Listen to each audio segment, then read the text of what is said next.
And this is geometry homework check 10.1.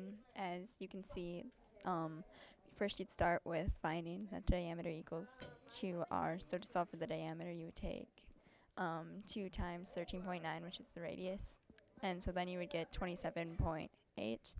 And then to find the circumference, you would take 2 pi r. And then you can fill in for r as circumference equals 2 pi times 13.9, and then as you would take that, you would get 87.3 for your final answer.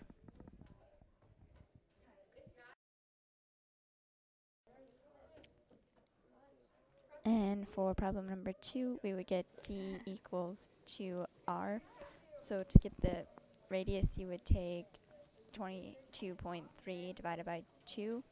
And for that, you would end up getting the answer of the radius is equal to 11.15. And then for finding the circumference for the circle, you would get c equals 2 pi r. And then you would get c equals 2 pi times 11.15. And then you would take 11.15, and then you would end up with you would multiply that, and you would end up with the radius for 70.05.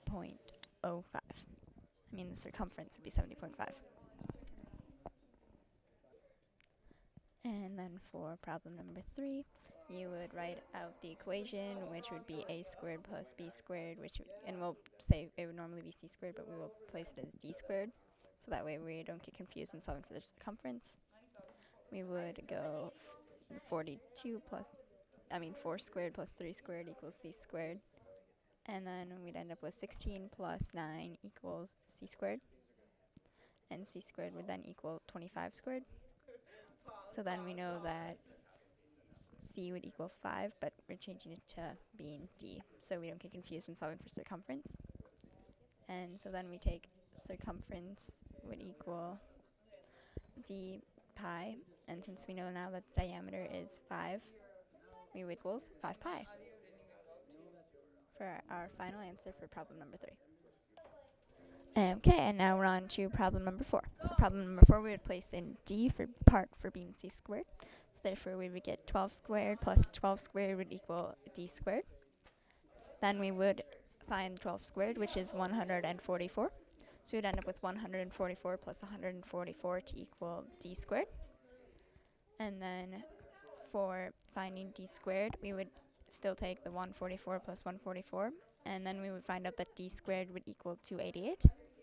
So then we would find the square root of 288, and the square root of 288 is approximately, it would be approximate to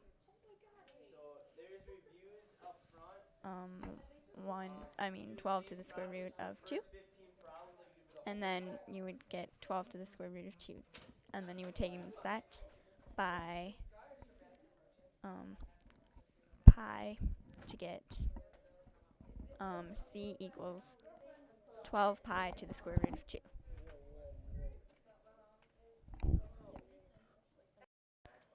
And now we're on to problem number 5. For problem number 5, we'd start with drawing the circle. To diagram that, we have the diameter of 116.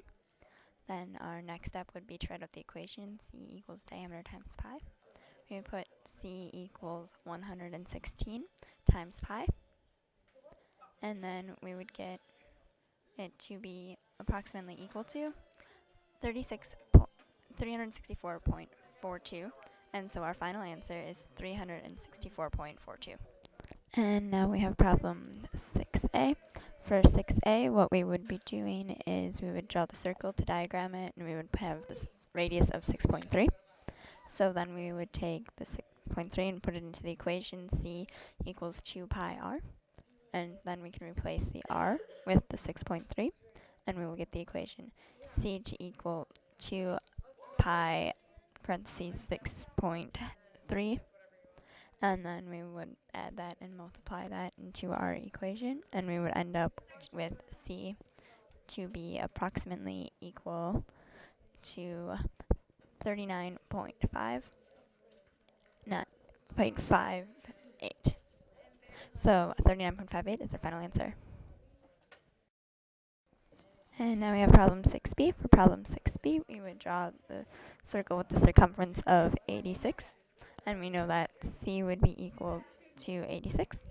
So then we could add that into the equation of c equals 2 pi r to get 87 equal to 2 pi r.